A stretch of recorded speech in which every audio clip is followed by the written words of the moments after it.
Hello everyone and welcome to another edition of What's on My Desk.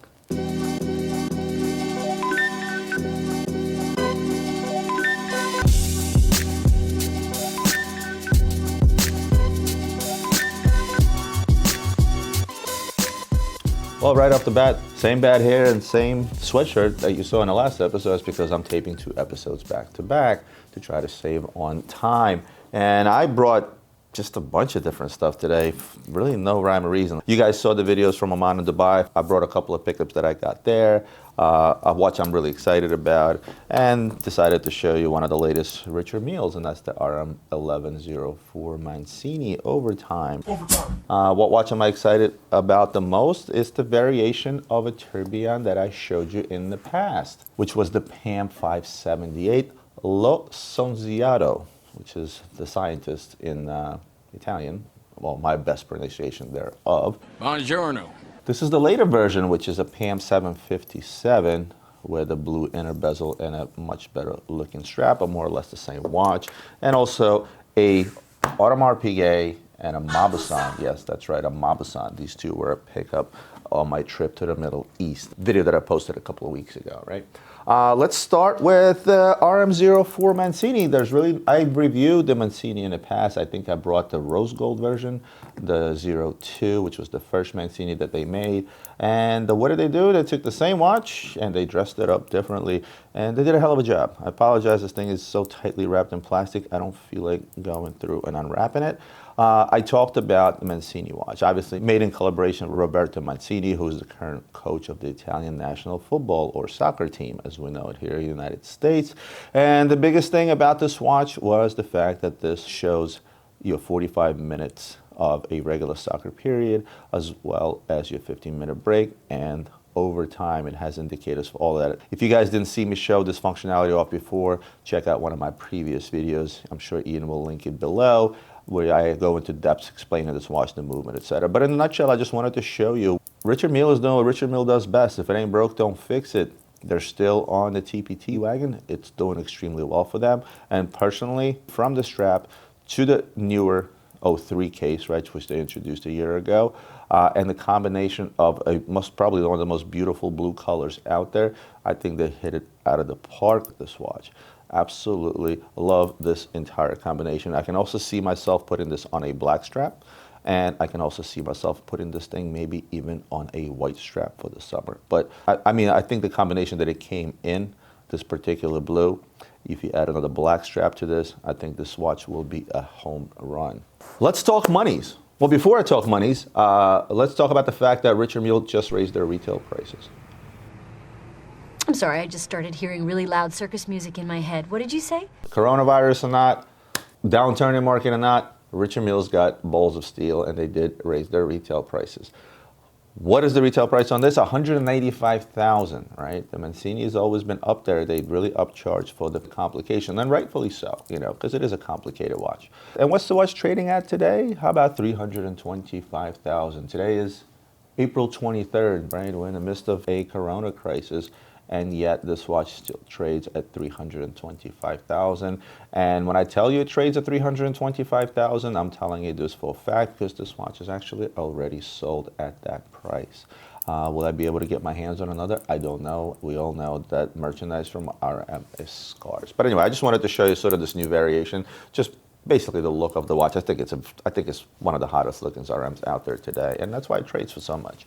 Let's move on to an oldie. You guys decide if it's a goodie. I think it's an oldie but a goodie, but it's a watch that's actually very iconic, right? And why is it iconic? Because it's an Audemars Piguet Quantieme Perpetual. You hear the words perpetuals thrown around, annual calendar, perpetual calendar, Quantieme Perpetual, right? Well, let's quickly go through the differences. I'm sure you guys already know. For those that know, an annual calendar is something that will have the same functionality, but it's a watch that needs to be set every single year. A perpetual calendar is a watch that you set once. As long as you keep winding it and it keeps on running, it will run perpetually, right? Meaning it will run forever and show you, take into consideration leap years and everything else, right? The Quantieme Perpetual is even more special. This is a watch you're going to love or hate, right? Because it's got a very old school look.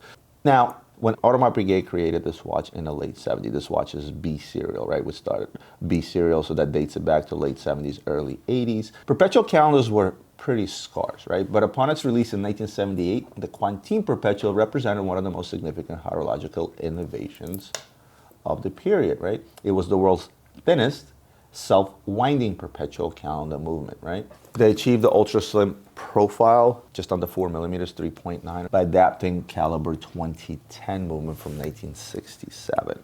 So there's the importance of the Quantieme Perpetual, certainly something iconic. Let's talk about this guy.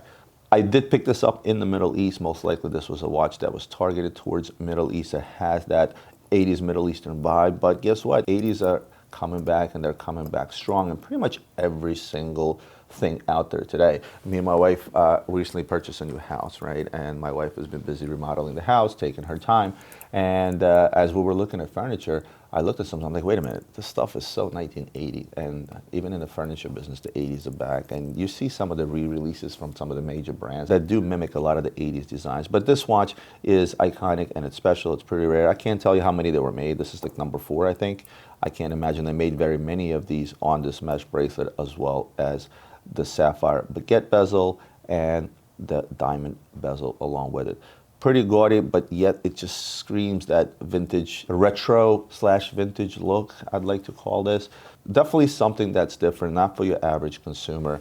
But when I saw this particular watch, you know, I bought it for 2 reasons. Number one, it's different. Nobody else has one of these, right? And I love buying pieces like that, where the Mauboussin comes in as well. And as they say, there's an ass for every seat, right? So this isn't going to sell as fast as the RM sold, but nevertheless, once in a while I go out there and I buy things to which Arthur rolls his eyes always. But I think this guy is certainly a winner. It's in working condition, which is great. I mean, we're talking about a watch that's almost 50 years old at this point. Also in its original condition, this watch has never been polished. Pretty rare to find a bracelet as full as this, because a lot of these type of watches with these type of mesh bracelets, the bracelets were cut off and a lot of them tend to be short. I'm gonna try this on just to see. Yeah, so I can still put 2 fingers in here, which makes me believe that this is an original full bracelet. Sits nicely on the wrist. One of the other reasons I bought this particular watch is it's also pretty scarce to find these in a large size. This is a 40 millimeter watch, which is huge for the time, right? Most of these were in a 36, 35 millimeter diameter. To find one that's this big is also pretty rare. So yeah, one of those pickups. I know most of you are going to say, oh my God, this is so ugly. But you know what? It's one of those things where it's so ugly that it's pretty. And that's why I bought it, to be honest with you. Moving on to something that's also completely different from around the same era. This is a Mauboussin. Who the hell is Mauboussin, right? Well, Mauboussin is a very famous jewelry house from France dating back to 1827 and has continuously been operating since that. And I give a lot of props to companies that continuously operate for so many years. So we're talking about almost a 200-year-old company, mainly a jewelry house. And they have been a jewelry house all the way up until 1994. That's right. It wasn't until 25, 26 years now ago that Mauboussin entered into the world of watchmaking. And I think the biggest reason for them entering the world of watchmaking was the simple fact that they acquired the Sultan of Brunei, right? Remember the famous prince that embezzled billions of dollars and spent it on a lot of expensive toys such as these, right? I don't know that for a fact. It just coincides that at the time that they acquired him as a client, and because he liked their jewelry and started ordering a lot of custom stuff, that they started also producing watches. Perhaps it's a coincidence, perhaps it's not. But again, this episode is not about the history of Mauboussin. It is indeed a company that's in line with guys like Cartier, Boucheron, and other major French jewelry houses, right? But let's talk about this watch. Probably one of its first creations, dating back 25 to 30 years. I can't pinpoint the date on this watch, but what this is a white gold tourbillon on a white gold bracelet. And at first glance, you see a bunch of weird stuff going on the dial. You ask yourself, are those complications? No, they're not. It's actually a design, and this was designed for a boat lover. You guys see, that guy riding the wave on a boat. There's a captain right there, and you see him sort of riding this wave, and this wave is made out of onyx. If I turn the watch back around, you can see the beauty of onyx. There's your onyx dial. So I shouldn't say it's not a complicated watch. This watch is indeed a tourbillon. It's designed differently. It's a small watch. It's about a 36, maybe 37 millimeters. What I also love about it is everything is visible through the size of the watch, so you can sort of see the boat from here. I don't know what the original retail price on this watch was. If I would imagine it was a lot of money because it is a complex watch. Again, I don't know a whole lot about this watch. There's not a whole lot out there about it, right? Oh, surprise, surprise, there's a watch that I don't know anything about. Well, there's plenty of watches out there that I don't know anything about, because when it comes to pieces like this is the first time I'm seeing one, and it's probably the last time I'm seeing one. I highly doubt I'll be able to find another one of these anywhere. We often get plenty of Maubousin's jewelry, especially in the States. Again, very famous jewelry house. So when I saw this, I basically bought it based on value. I think we're selling this watch in the low 30s on our website. I've told you guys before what our markups are, so you can kind of guess what I paid for this watch. I looked at it, I said, look, this is something, again, that nobody else has in the likes of this Audemars Piguet. The name is there for me anyway. Maybe not for a watch connoisseur, but it's definitely there for me. For those that know Mauboussin will appreciate the name just the same. It is a tourbillon, so it is a complicated watch, and it's a unique tourbillon. The whole boat design, the onyx, white gold bracelet. I saw value, I picked it up, and oftentimes I do get out there and get things of this nature where seemingly you're going to say, oh my God, that's ugly, it's a nobody, why would anybody buy this watch? Well, you'd be surprised how many pieces such as these we sell because we dare to go after something that's different and not a Royal Oak Chrono, which everybody and their mother wants to buy, right? Anyway, I'm going to finish this episode with the Tourbillon 767, not to be confused with a 757. So the PAM 767, as I mentioned in the beginning of this video, I showed you guys the very first one of these, which is the PAM 578. And really the only difference between that one and this one is the blue inner bezel and the strap. And why am I so excited about this watch is because this is a watch I've always considered putting in my own collection. And honestly, if it hasn't been for the coronavirus, this would probably go in my personal collection. Again, loose term, I told you guys before, often I end up selling stuff off my wrist because I have to. But to me, this is one of the most exciting innovations.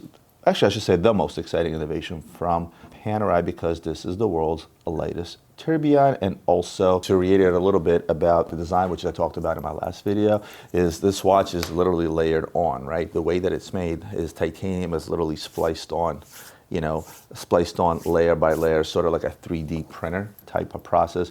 And you can actually tell that by looking at this watch closely. One of the things I will mention, which is worth mentioning, and I don't think I talked about this last time, is the tourbillon, right? I got the tourbillon going, and you'll notice that this tourbillon is turning, right?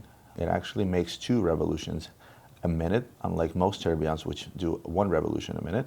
But as you notice this tourbillon going around its axis, this is what's referred to as a double axis tourbillon, right? Or a double tourbillon, not to be confused with 2 tourbillons in a single watch. It makes the watch a lot more accurate. We discussed this before. Gravity has an effect on the mainspring, so tourbillon is designed to counter effect that, to make your watch a lot more accurate, and this takes it a step further by making that tourbillon cage rotate.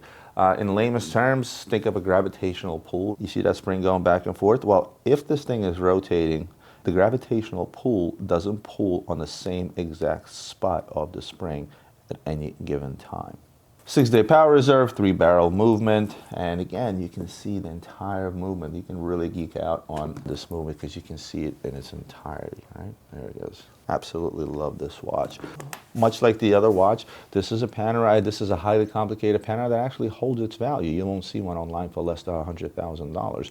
And the reason for that is because those true Paneristas that love Panerai, this is the Panerai to have. So for those that buy them, they tend to keep them. So the retail price on the original was $143,000. I think this one's around $153,000 because this was one of the later versions. And as I said, normally this watch will still trade around that $100,000 mark. We're selling this one slightly cheaper. I guess we bought it cheaper due to Corona. I don't know. If you're a Panerai person and the budget is not an issue, I believe this is the holy grail of Panerais, or at least it's the holy grail outside some of the vintage stuff. So guys, I hope you enjoyed today's episode. Again, as usual, no rhyme or reason to what I brought. Wanted to show you some pickups, some really, really weird stuff, some really complicated stuff, as well as a new look for the Mancini. If you are not subscribed to my channel, you know what to do. Hit that subscribe button, hit the like button if you enjoyed this video, and last but not least, as always, don't forget to share this video with your friends, because this is what helps my channel grow organically. And other than that, I'll see you guys next week for more watch reviews and other videos.